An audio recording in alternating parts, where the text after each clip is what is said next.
EntrepreNINES. I'm John Wist. And I'm Bonni Mace. We're two Enneagram 9s who took the big leap into the world of entrepreneurship at a similar time, and this podcast is a space where we're inviting you to laugh and learn with us as we work to build businesses with soul. This is episode 59. And it's an interview with someone I had to meet last year doing kind of a random internship popped up on my newsfeed one time. And I was like, I'm going to give this a go and see how it works out for me. And I got to meet Heidy. And I'm really glad that I got to meet Heidy because she's a really cool person. So I can't wait for you to meet her. Yeah. John's got the bio of Heidy. Yeah, this is a great conversation.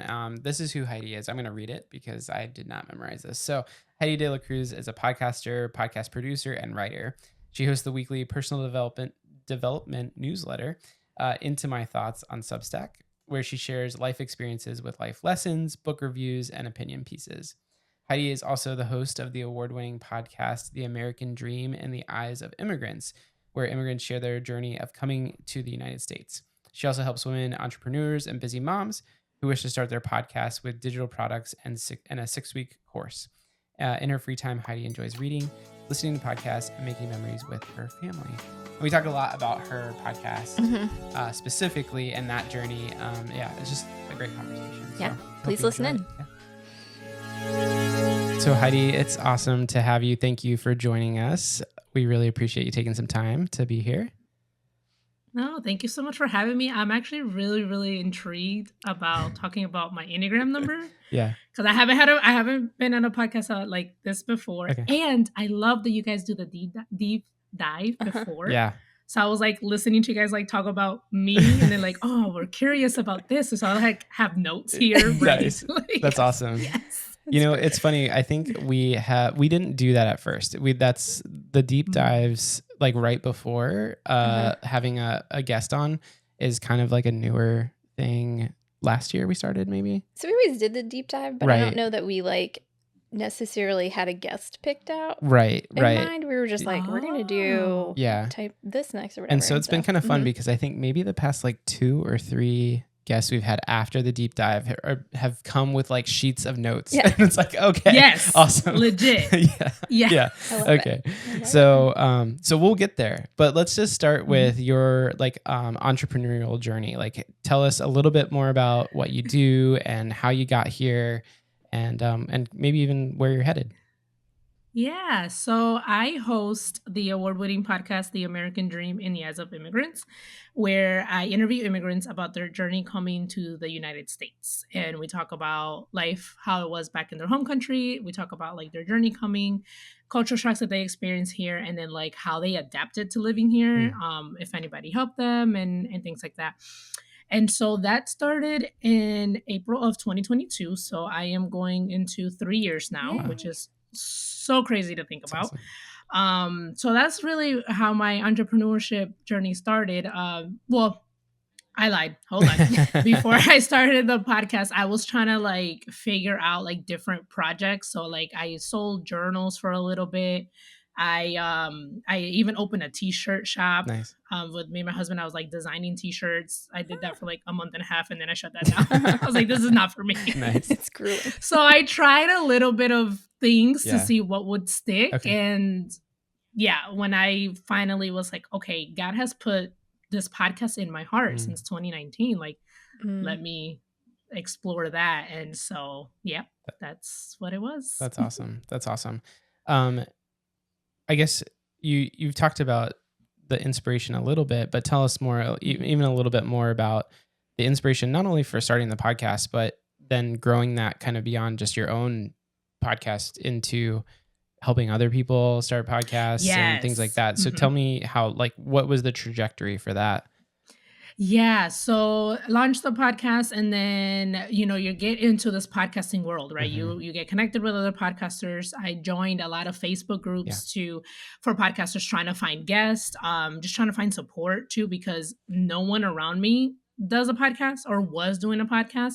So I was just trying to find that community and that support when I started. And so I was noticing a trend of like people in the very beginning who I want to say like a year in, wanting to start their own podcast. And then when they were like, trying to figure out how to start it, they were overwhelmed. And it was like, oh my gosh, this is so hard. Where do I start? Like, what do I do? Mm-hmm. And so then I was like, man, I could help people start. I have a helper's heart. Like, I'm really just about like sharing knowledge and sharing the mistakes I made so like other people don't make them. And so I was like, I could help people start their podcast. Yeah. I mean, I did it on my own. But like if I could go back and hire someone, I probably would. Yeah. So it's like, let me be that person that I needed in the beginning. Sure. And so then I started coaching Okay. people to launch. So I was like walking them through the process. I broke it down into 6 weeks. So that's what I did. Like I was like, okay, if I were to go back, how would I do the podcast? How would I start it? So I wrote down each step and I broke it down into 6 weeks. So I was like, okay, I could do this. So I was coaching people one-on-one, gathering notes and feedback to then create a course. So then people could just do that on their own. And then if they needed me, then they could reach out. Nice.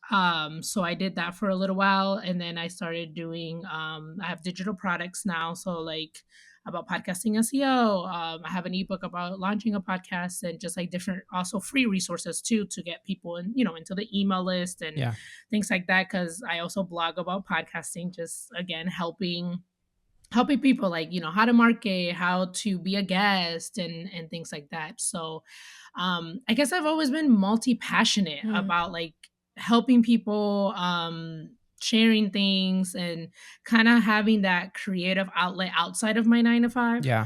Because my 9 to 5, I have so much research to do. I work in the medical field, so I'm a medical coder and benefit analyst. So I'm reading a lot of government documents, a lot of policies. And so it's like, it's nice to have a creative outlet outside of that. Yeah. So yeah, that's how I got started on that. It's been, I think I started coaching like 2 years ago. Cause I think it was like a year after I started my podcast. Okay. So I started coaching, like 2 years ago. And, but I've kind of taken a step back from coaching to just solely focus on the podcast because I just changed my schedule, my publishing schedule from bi-weekly to weekly. Okay. Good for you. Because I was like a year out, like with episodes. Yeah. And so I was like, man, my guests have to wait a year to have their episode released. Yeah. And so then like, I switched it. So I was like, okay, if I'm going to do this weekly, I can't be doing all this extra stuff over here. Yeah. So. Okay. I'm going to go a little off of the entrepreneurship train here for a second, but I'm just like, I'm super curious, having a year's worth of content like recorded, right? Yes. Makes me not only think about, wow, you're fantastic at recording content, Thank but you. also makes me think about like, you've heard so many stories, right? Like so many stories. And obviously like, that's the reason why you started. Just give us a little glimpse, I guess, inside of your podcast and inside of these interviews that you do for the people who haven't heard them. And just talk to me a little bit about that. And also like, if you have maybe kind of cumulatively like a favorite moment or just something that has really struck you from doing so many of these interviews. And I would also love to know your why. Why did you pick my why? Immigration stories too? Yeah. Okay, so I'll start off with the why and then I'll go into the other questions. So the why, it was 2019 where I was a fan of podcasts before I started mine, right? And I realized that like the podcasts that I like to listen to were all story based. Like I love listening to people's stories. I love learning from people's, stories and lessons and stuff like that. So I was like, man, I want to start a podcast to share people's stories, right? Is really what I said. And so I was like, oh, I'm going to start with like friends and family to share the great things that God is doing in their lives. Cause a lot of times we don't realize we're in our day to day, but you actually are impacting people around you. Yeah. So that's the initial thought, right? In 2019. But again, I didn't launch until 2022. So once like I was actually on maternity leave. So my son had just been born.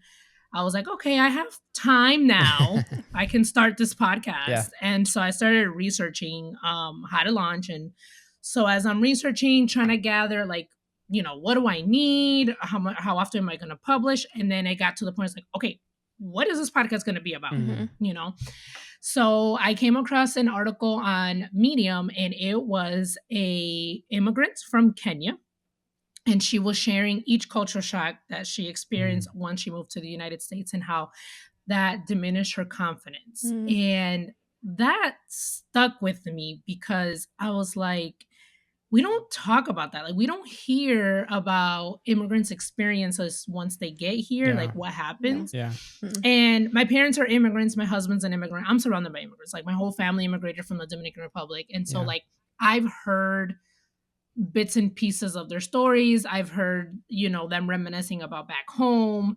I've been involved in a few of the immigration processes. So, like, I know, like, there's a lot of fees involved, and there's just a lot of things to navigate within the immigration system. And so I was like, okay, I think this is what I want my podcast to be about. Because after I read the article, I actually went to my husband and I was like, tell me about your story. Like, I know you came from the Dominican Republic, but like when you were, because he was 9. So I was like, when you were 9, like, do you remember how you felt? Right. And like, what did you see? And he was like, oh yeah, very vividly.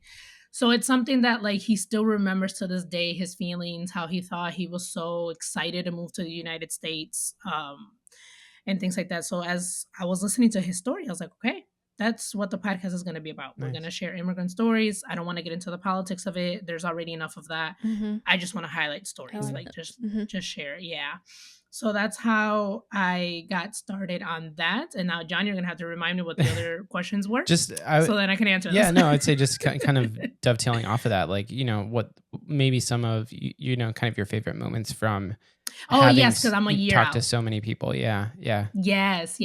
So yeah, when I first started looking for guests, well, I started with friends and family. Like I said, I'm surrounded by immigrants, so I like asked friends and family if they would be comfortable sharing, because that's another thing. Yeah.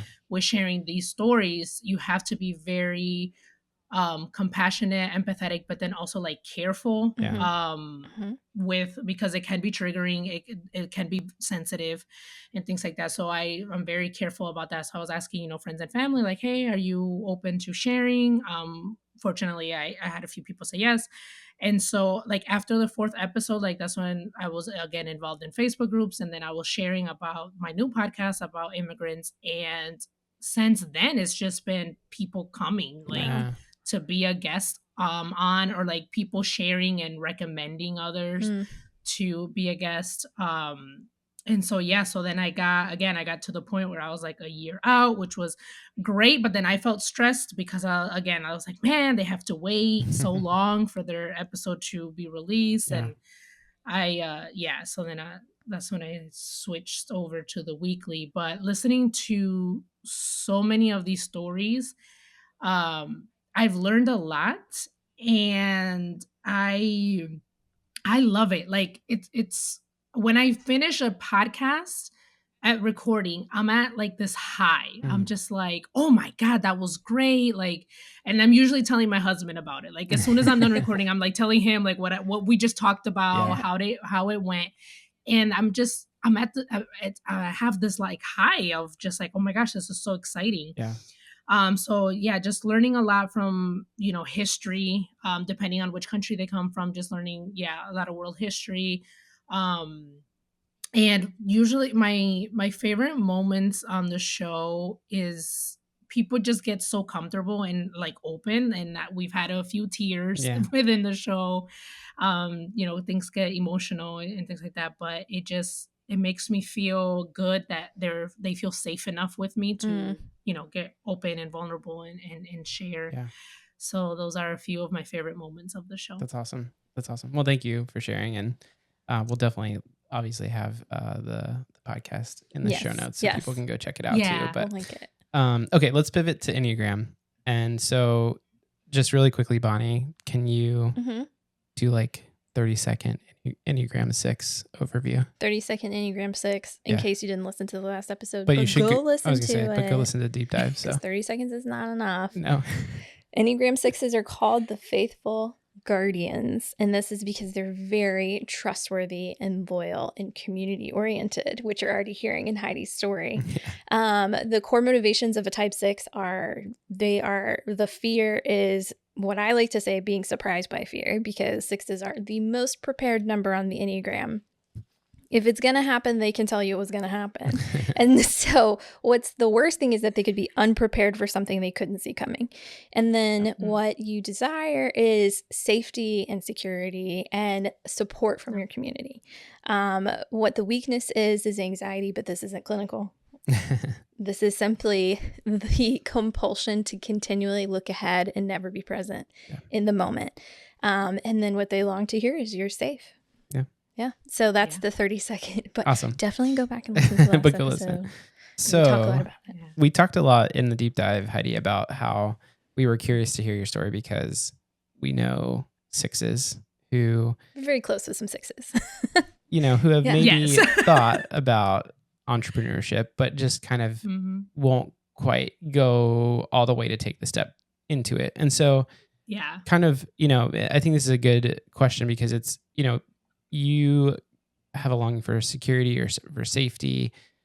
Does that impact, kind of what it took to get you to take the step into where you are now? For sure. Yeah. Which is why I had asked before we started. It was like, am I technically an entrepreneur since I have a 9-to-5? And it's because of that. I need that steady paycheck every 2 weeks, guys, to be okay. And so that's probably why I haven't taken the leap, because a lot of people have asked me like, hey, you work a 9-to-5 and you have this podcast, have you considered doing it full time? And I was like, I go back and forth. Like sometimes I'm like, 5 years I'll go all in, and then I'm like, no. Which also has to do with being an Enneagram 6, like making decisions is hard for us, which I learned. Once I learned I was a 6, I was like, oh my God, it makes sense why I'm always doubting myself or needing other people's opinion to finally make a decision. Yeah. So that sense of security is really what keeps me at my 9-to-5. But then also I will say, I tell people I don't have a typical 9-to-5. Like I love the people I work with. I love my leadership. I have a lot of flexibility in my 9-to-5. Yeah. Again, they know what I do outside of work, and they're encouraging of that and supportive of that as well. And so it was like, I don't have to hide, like from my corporate job. Like I don't have to hide what I do. And so it's like, if I get paid good and I have good benefits, why leave? Why not? Yeah. Why leave my safety net, Yeah. And I'd say there's no shame in that game. Like we talked to all different people who have started their businesses in different ways. And like John and I both left a full-time job to start our businesses now. But we have a safety net, and it's called the spouse. Yeah. And like we joke all the time about like having sugar spouses, because it's kind of what it feels like sometimes. And it worked in but I think especially for like a type 6 who's considering entrepreneurship, like it sounds like you have the sweet spot because you have the consistent paycheck, but also you have a supportive paycheck. You know what I mean? Like there's no fear of being found out by that safety net. And so I feel like you ride this wave as long as it works, there's no shame in that. I think that's a really smart way to go. And I love that I can provide a different perspective of entrepreneurship and building a business, because it seems like online all you hear is like, you got to go all in. Oh yeah. And like, that's it. And it's like, not everybody wants to do that. Right. Let people go at their own pace. Yeah. Me. And I'm sure you see those posts that are like, go from 0 to 100K a month in 6 months. And you're like, no, because I know better. Exactly. And it's like, come on, I know better than this. This is not how this works. Well, it's like, wait, why am I not making $100,000 already? Like I'm year 3 in. Come on now. I know. Not reality. No, but it does kind of lead me to another question. And I think it's maybe it's unique for you because you do have a 9-to-5 and then you are also an entrepreneur. But like, what are some of the biggest hurdles that you have encountered trying to not only start a business, but to keep a business running and also have that 9-to-5? But like, obviously this is a passion for you, right? So like, this is something that you pursue because you want to and you love it, and I think that's pretty clear. But what are some of those hurdles that you've had to face just to keep it rolling? Sometimes it's just like the decision of like, why am I doing this? Like, am I still gonna do this? I remember one day, like, because again, I have the podcast, and then we talked about a little bit about blogging and the newsletter, and I was like, one day I was like, oh man, I have to, to stay consistent. I have to publish the blog post. But then I was like, I don't have to do any of this. Like, why am I doing this to myself? Right, yeah. But then again, it's just like I feel like something that, God had put into my heart, and I'm just being obedient to what he's called me to do. Yeah. But yeah, it's just like that decision to keep going. Thinking sometimes like if this even is worth it, am I making an impact? Kind of like those self-doubts, type of things. Yeah, those are the biggest hurdles. And then, there are some days that you're just exhausted after work. I'm just like, okay, now I have to like work on my business kind of thing. And it's just like, you're exhausted. So it's just like, getting over that. Or sometimes I'll just be like, you know what, I'm taking a break today and I'll just go back at it tomorrow. Cause again, it's my business, it's my schedule, and I run things and I can make that decision. Yeah. So. And you're doing a great job. I mean, here you are with Thank a year you. worth of episodes. So Heidi and I got to intern together for another entrepreneur. And in that time, in our like group coaching call, she's talking about, I have a year's worth of podcasts. And I was like, oh my God. It was stressing me out, I swear. But like from my seat, I sat back and was like, she is a mother. She is working full time, and she's holding space for these guests and putting their stories out into the world, which is one, a lot to juggle, but two, just like this brave space to step in and to keep showing up. Absolutely. And then to do it with such a commitment that like you're set. Like you could take a very long vacation, right? From this, I really could crank things out. And so, just hearing you talk about it, and she was like, Heidi was so dedicated to doing like absolutely everything that we had access to in the internship. She just like cranked through all of it. I sure was. And so every time she would everything. Every time she'd show up to any call, I was like, this girl, she is like a high capacity individual who like, and I actually figured out during therapy, like why I have become such a high achiever and like just was like, go on everything. And it was based off, childhood. My dad not saying he was proud of me growing up. Yeah. And so just trying to get that outside validation from him and like hearing him that like he was proud of me. So like I have learned that within myself. So I'm kind of like, I said that I took a step back from coaching, which was actually really hard for me to like decide that because again, I was so used to like having my hands in so many different things. So it was like really hard to make. And one of the other decisions was actually to stop the internship. Like my time was not done yet. And so, but I was like, if I do want to shift my podcast to weekly, like again, I have to clear my schedule and I was in too many. So like those were tough decisions for me to make because I was so used to, every day I had something. And so now I'm just like, okay, let me focus on the podcast. And then, those are hard decisions as a six, going back and forth and doubting. But I do feel like if we can stick there for a minute, because, one of the things we talked about in the deep dive is that you can kind of, as a six, like you kind of see all the options, and you can kind of take a broader look at things. And I think we mentioned like you can kind of see maybe like 3, 4, 5 steps ahead, And so I kind of wonder, do you feel like in that way, like your being an Enneagram 6 kind of helped you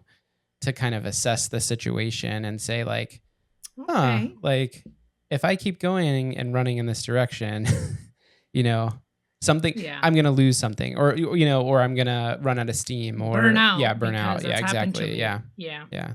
Yeah. I like the way that you framed that. I wasn't actually thinking of it that way, honestly. I was thinking of like my indecisiveness is hindering me. Interesting. Is really how I thought about it because I was, again, going back and forth and I was like, man, but I want to continue helping people to launch. I want to continue getting information and coaching from the internship. Like I wanted to continue doing all that, but I knew I can't do it all. And I had burnout before, again, from doing everything. And so I was like, I have to make the tough decision. So I really like how you framed that being able to see the future and like see like 10 steps ahead. Yeah. Like what I actually wanted to do really did help me. So thank you for that, John. Oh, you're welcome. That's what we do here. That's what I do. Is I love to take people's Enneagram, because what people do when they learn about their Enneagram is what sticks out is everything that feels negative at first. Yes. Right? Like, so everything that feels negative just like stares you in the face. And if you're like a self-assured type, then you just peace out and you're like, the Enneagram's crap, and you leave. But for the rest of us who sit with it, we're like, wow, this explains everything that's wrong with me. Yeah. And I love to turn it around and be like, okay, yeah, like you're seeing that as this, but like here's the strong side of that. Yeah. And like when you get to lean into that and embrace, you know, even with a core weakness, everybody's got weakness. Like none of us, none of us are without one.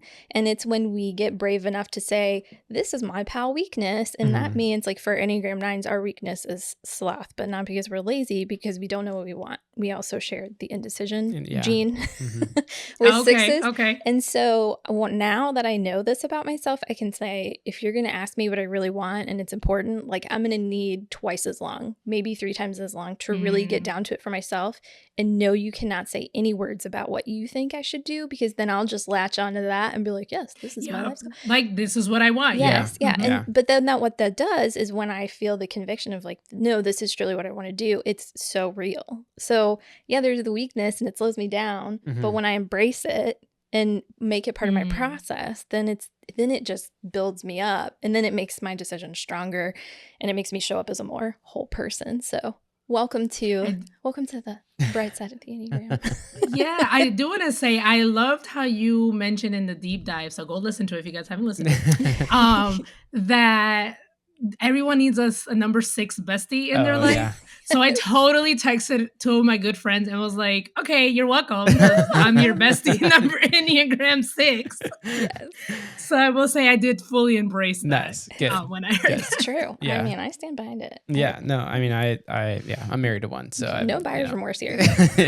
Yeah. Yeah. Well, I wanted to, and kind of jumping off of that same kind of thread, like, you know, talking about you kind of setting up some boundaries, you know, and saying like, I have to stop maybe doing the coaching for a little while. You know, I still want to help people, but maybe I need to shift kind of attention for now.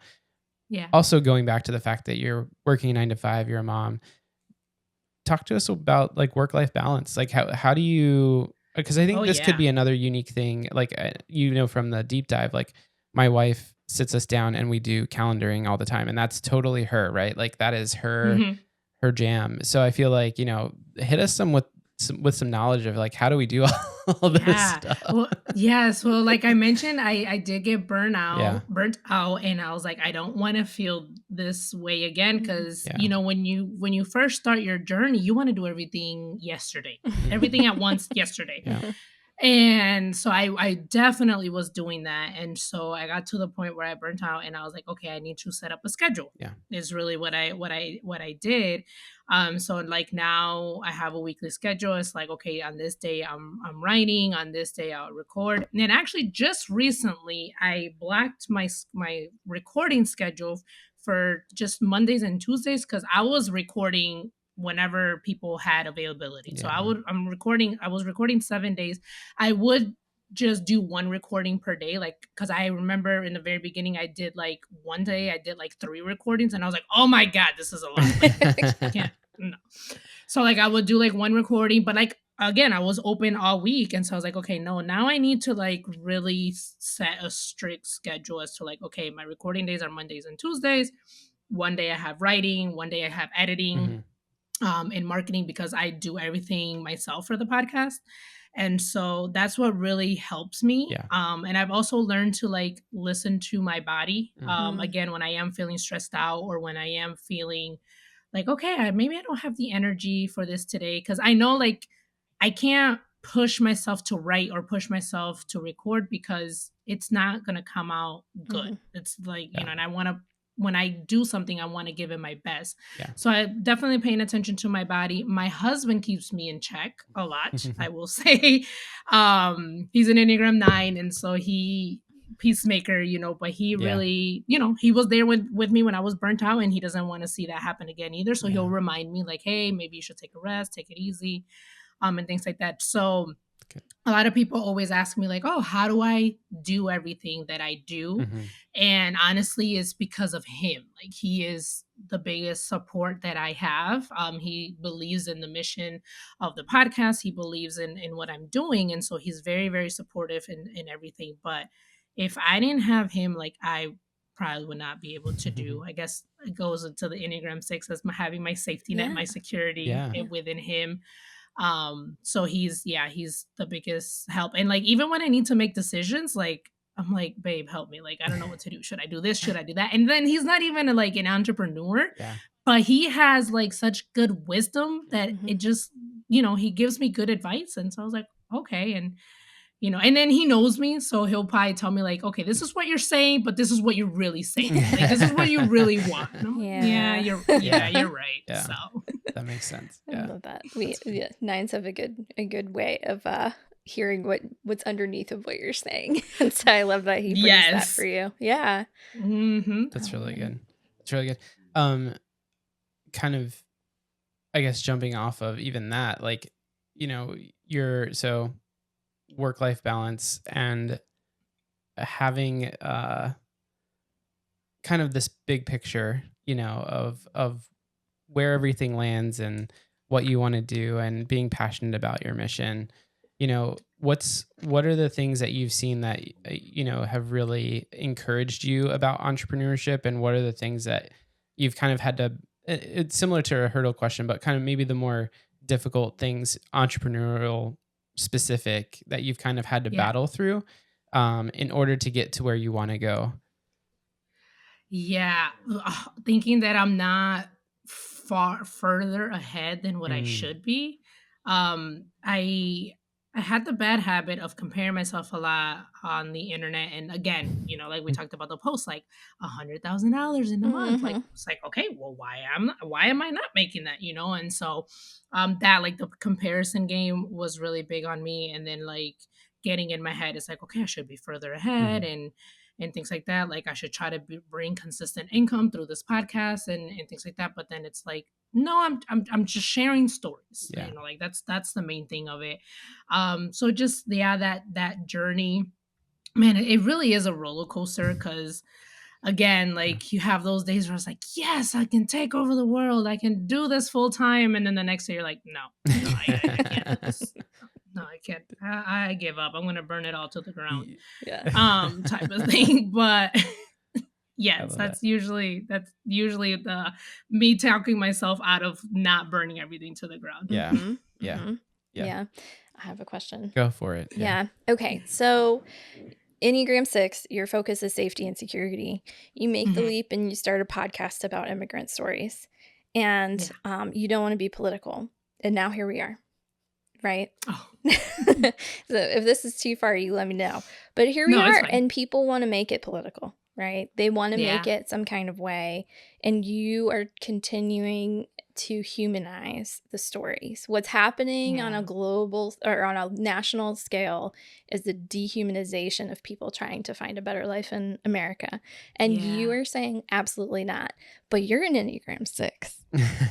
You know what's at stake and kind of what now you're facing and looking at. So with this current reality, like, you've been doing this 3 years. This wasn't the reality even a year ago, right? Yes. And now it is. What are you doing for your soul? What are you doing to take care of yourself? Because you are being brave, and that is a stretch, right?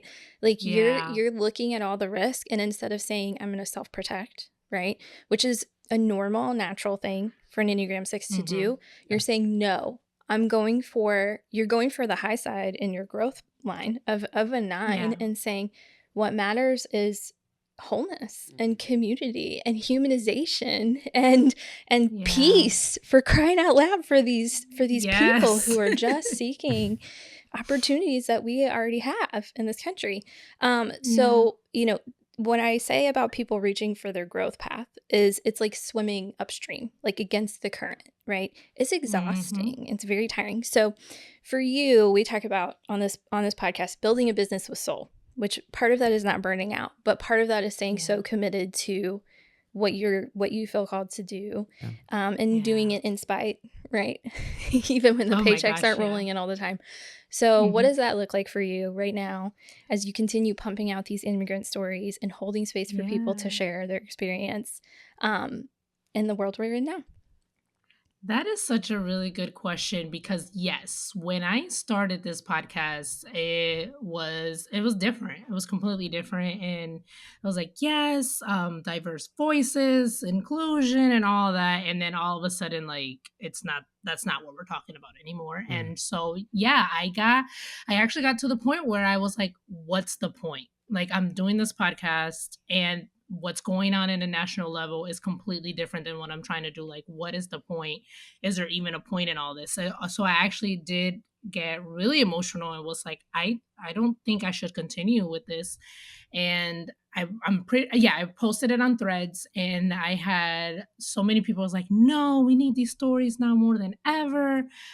You're doing a great work, and providing that encouragement. But then I really just had to sit with God, and He really just reminded me how the Bible talks over and over and over again about the vulnerable, which Mhm. are the Mm-hmm. orphans, the poor, the widows, and the immigrants. Mhm. And there's so many Bible verses that talks about how to treat the foreigner and treating them the same, Mm-hmm. and taking care of our brothers and sisters, and loving them as ourselves. And so it was like, okay, like, I hear you. Like, you called me to share stories of image bearers, and Yeah. you have called us to take care of the foreigner. So I will continue. And I remember after feeling defeated, I really felt defeated. I had a podcast recording, and I expressed to my guests at that time, I was like, I am feeling like there's no point in all this. And, she really encouraged me, was like, no,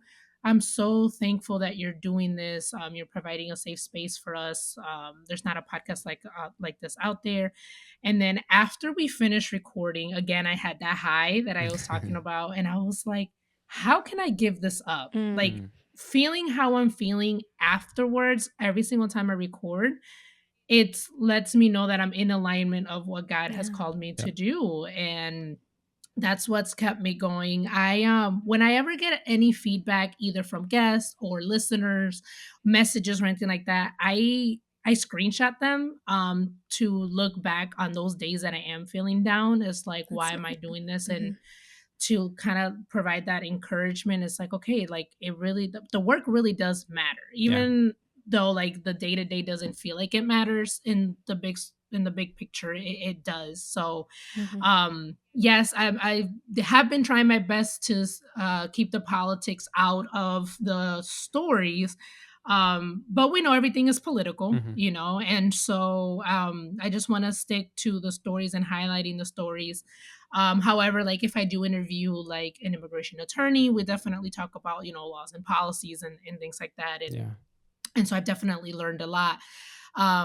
But yeah, it's been a journey. Yeah. Awesome. But definitely sticking to what God has called me. And I actually, after one interview from a writer friend, we were interviewing, or yeah, I was interviewing her because she grew up in a multicultural family, but then she had just released a Bible study for the book of Ruth. And so it was really focused on her immigration story, and then also her being a widow. Mm. And so after we recorded, she was like, I want to pray for you because the work that you're doing right now is really, really hard. And I Mm. want to pray protection over your heart, pray protection over your family.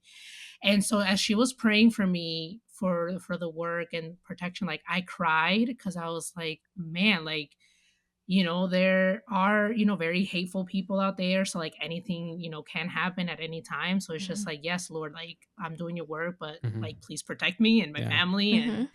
and stuff like that. So yeah, that was a really good question. Thank you, Bonnie, for that. Oh That's yeah, awesome. no, thank you for doing the work because Yeah. I mean I was one of the people that hyped you up on Threads when you posted that because I was like, Yes, absolutely yes, you not, did. absolutely not, sister. Like we need this more than Yes. ever. The mass Yeah. dehumanization of a group of people is a slippery slope into danger. Like Yeah. history shows us this, Yeah. and so whatever the thing I love about this moment is that everybody is kind of finding their brand of care, right? And like community. And every single piece of it matters. And so, you know, like John and I have had, we've had the crisis. Go look at our release episode or release schedule for this year. Like you can see that we've been struggling to show up and be like, what's the point of talking? Like, what's the point of doing this? Like we've been right there with you. Yep. And then similar things have happened to us in the last month of just randomly, we have listeners reaching out and encouraging us. And we're like, okay. Oh.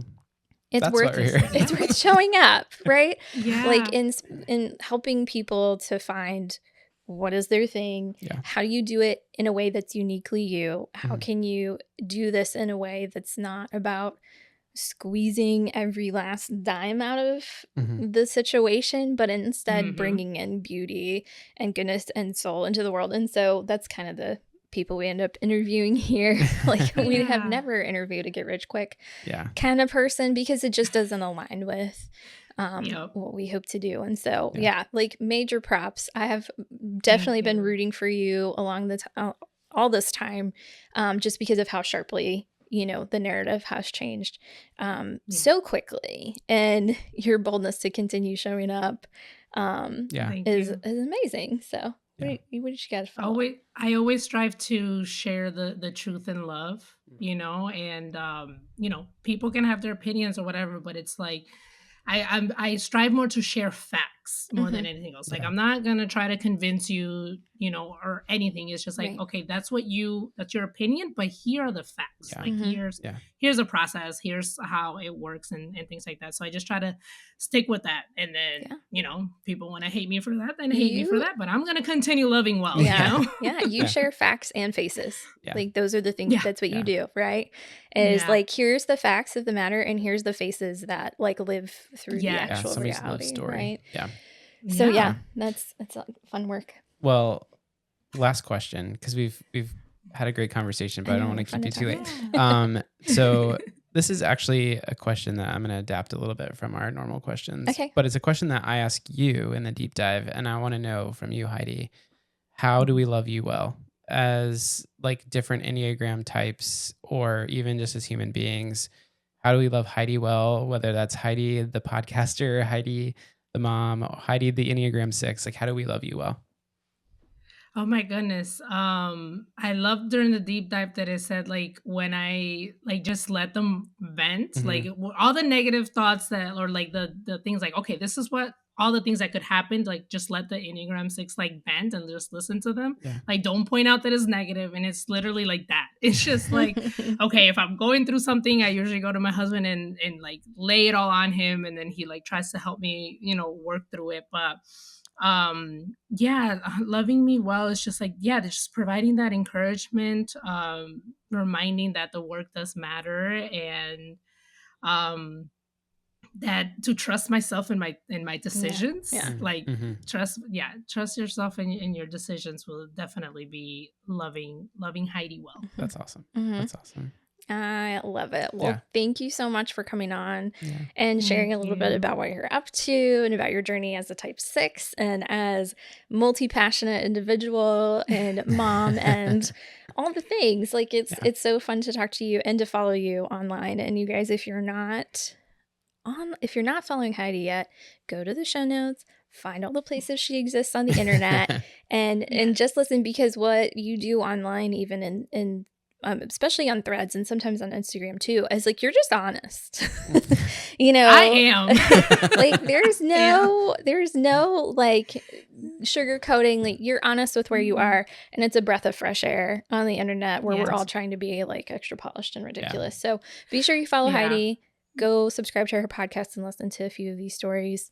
Share it with people who don't understand or don't have contact with immigrants. I think that's something, you know, we live in Washington, D.C. area. So Baltimore, Washington, D.C. We know immigrants here. Like so many people. So many. And so once you have those relationships and understand the story, you can no longer hear it as a talking point anymore. You have to understand them as people. And so if you don't have access to that in your community, then engage in Heidi's podcast, because it's going to bring your level of empathy and compassion and just caring for humans to another level that I think is really important. So Yeah. Yeah, thank you. Anything you want to share as we wrap up, Heidi? No, what you said is so true. I was actually at a business conference a few weeks ago, and I was sharing about my podcast, and the girl was really excited because she was a child of immigrants. So we were gonna, she was gonna be on mine, I was gonna be on hers, and she was asking me, she was like, "When you share about your podcast, like, do you get any negative feedback?" And I was like, "No, I actually don't, because usually what we hear is just the negative, unfortunately, is the negative, like the big negative things. But when I talk to people on one-on-one, it really just comes down based out of fear, and then not knowing, ignorance, not knowing the process of how things work. Unfortunately, the media, the news doesn't tell the whole story. So like when you really sit down and talk to people and explain, it's it's not as negative as it is out there. Right, So right. yeah, if you're definitely not in proximity of immigrants, I definitely, like Bonni said, listen to the podcast, listen to the stories. One thing that I realized is like we actually have more in common than what we are different. Talking to people from literally all over the world, we actually have more in common than what we think. That's awesome. Awesome. Well, Heidi, thank you so much for joining us. We really appreciate it. Well, I really enjoyed that. Thank you for inviting Heidi on. I know that you guys met before, but it was really fun to hear her story. Yeah, I super loved hearing more about her, because even in the context of like her and I working together, there wasn't a ton of space to learn her story. Sure. And so this was fun to do that. That's awesome. But thank you for listening in, and we do hope you'll follow Heidi. All of her information and link to her podcast will be in the show notes for you, as well as where you can follow John and I on the wild internet. Yeah, and we'll be back in 2 weeks with our kind of debrief from Heidi's interview. So if you are just figuring out how we do this thing, we do deep dive, interview, and then debrief, and it's just kind of our reflections on the whole conversation. So we'll see you in a couple weeks for that. Don't forget to leave us a rating and review, and we'll see you guys next time. See ya. Bye.